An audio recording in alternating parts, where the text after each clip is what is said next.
बिस्मिल्लाहिर्रहमानिर्रहीम। अस्सलाम वालेकुम। पंजीरी बनाने के लिए 4 कप चक्की का आटा, आप कोई सा भी आटा ले सकते हैं।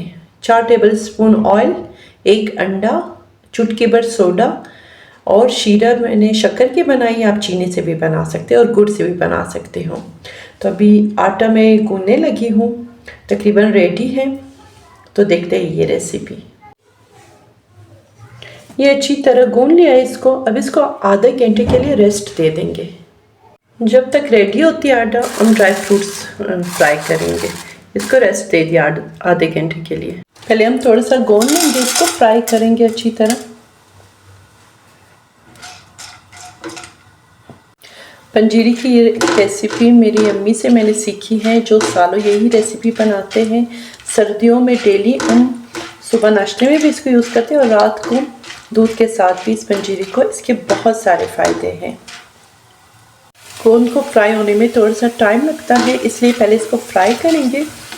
ये जब थोड़ा सा फ्राई होने लग जाए तो इसके साथ ही हम ये सारे ड्राई फ्रूट्स, जिसमें बादाम है, मूंगफली है, चालमगज़ है, काजू है, ये इसके साथ ऐड कर देंगे। अब इनको मिलके फ्राई करेंगे। ये ना सिर्फ हड्डियों को ये पंजीरी मजबूत बनाते हैं, सर्दियों में इसके जितने फ़ायदे हैं वो बेसाब हैं। और जिनके यहाँ बेबीज़ की वलादत होती है उनको तो लाजमी ये पंजीरी खिलानी चाहिए। इससे बहुत ज़्यादा फ़ायदा उससे मिलेगा जो इस प्रोसेस से गुजर रही हो। ड्राई फ्रूट्स को 2-3 मिनट हो गए हैं, तो इसके साथ ही हम ये मखाने भी इसमें ऐड करेंगे। इसको साथ ही फ्राई करेंगे, हल्का सा रोस्ट करेंगे इन सबको 1 से 2 मिनट तक, इससे ज़्यादा नहीं। 1 से 2 मिनट तक इन सारे इंग्रेडिएंट्स को हम रोस्ट करेंगे। फिर इनको पीस लेंगे हम ग्राइंडर में। बहुत ज़्यादा पाउडर नहीं बनानी है। डो सेट हो गई है। अभी एक बर्तन में, कोई सा भी बर्तन लेके आप इसमें थोड़ा सा ऑयल पॉलिश करें इस तरह, और बिल्कुल आंच धीमी रखें। अगर आपके पास बड़ा बर्तन हो तो उसी डो की एक ही रोटी बनेगी, वरना 2 रोटी आप इस तरह सेट करके बना लें।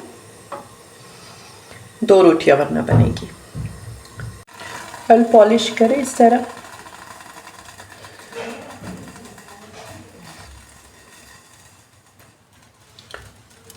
ढक्कन लगा दें और कुक होने तक इसको इसी तरह रखें। हल्की आंच पे इसको कम से कम आधे घंटे के लिए इसी तरह दम लगा के रखें, तो रोटी अच्छी तरह कुक हो जाएंगी। बाद में फिर रेसिपी आपको आगे बताऊंगी। एक साइड से कुक होते हुए 15 मिनट हो गए। अभी मैंने साइड पलटा लिया है। ये अगर अंदर से थोड़ा सा कच्चा रह जाए तो डोंट वरी, क्योंकि इसको बाद में भी फ्राई करेंगे। अभी इस साइड से मैं 15 मिनट मज़ीद रखूँगी दम पे, हल्की आंच पे। ये तमाम ड्राई फ्रूट्स को मैंने दरदरा सा बना लिया है। ये देखिए, ये ग्राइंडर में या खूंटे पे आप कूट के इस तरह दरदरा बना सकते हैं। बहुत ज़्यादा पाउडर नहीं बनानी है। बिस्मिल्लाहिर्रहमानिर्रहीम। बहुत अच्छी खुशबू के साथ ये रोटी पक चुकी है माशाल्लाह से। देखिए, इसको निकाल के अब इसी साइज़ की दूसरी रोटी इसमें बनाएंगे। एक रोटी रेडी हो गई। अब इसमें दूसरी रोटी हम डालेंगे। इसकी थिकनेस जितना मर्जी आप रखना चाहिए।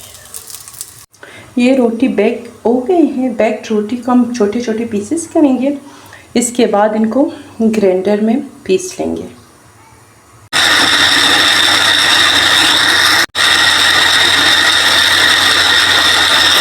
ये दूसरी रोटी भी रेडी हो चुकी है। देखिए कितना अच्छा कलर आया है। इसको भी हम इसी की तरह ग्राइंड करेंगे। ये देखिए, ये पहली वाली रोटी मैंने ग्राइंड की हुई है। 4 टेबल स्पून अभी आप इसमें देसी घी ऐड करें फ्राई पैन में। घी मेल्ट हो जाए तो इसमें ये सारी पंजीरी आप ऐड कर लें। इसको दोबारा से फ्राई करेंगे हम अच्छी तरह से।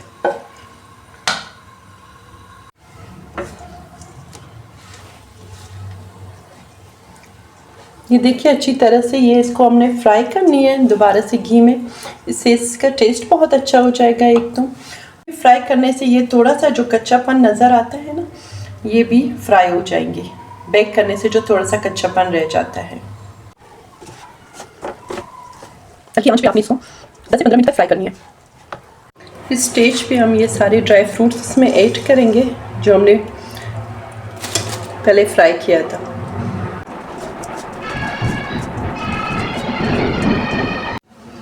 हल्की आंच पे 10 से 15 मिनट। अगर आपने यहाँ पे मज़ीद शुगर ऐड करनी है तो ऐड कर सकते हैं।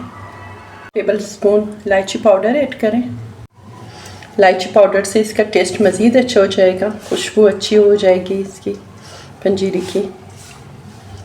4 टेबल स्पून इसमें तिल ऐड करनी है। ये पंजीरी सर्दियों में एक दफ़ा बनाइए तो रोज़ बनाने को आपका दिल चाहेगा। क्या बड़े क्या बच्चे सबके लिए फ़ायदेमंद है, बहुत ज़्यादा इसके फ़ायदे हैं क्योंकि इसमें जितने भी ड्राई फ्रूट्स मैंने ऐड किए हैं उन सब का बहुत ज़्यादा फ़ायदा है, तो इंशाल्लाह आपको बहुत पसंद आएंगी। जितनी ये पंजीरी सेहत बख्श है इतने इसका टेस्ट भी बहुत ज़बरदस्त है। इनमें जो ड्राई फ्रूट्स सारे यूज़ हुए हैं उनका फ़ायदा भी है और टेस्ट भी इससे बहुत ज़्यादा ज़बरदस्त बनती है। देखिए कितना प्यारा कलर आया है। ये अब रेडी हो चुके हैं और अच्छी तरह भी ये फ्राई भी हो चुके हैं। जिसमें थोड़ा बहुत कच्चापन रह गया था वो अब नहीं, बिल्कुल भी नहीं है।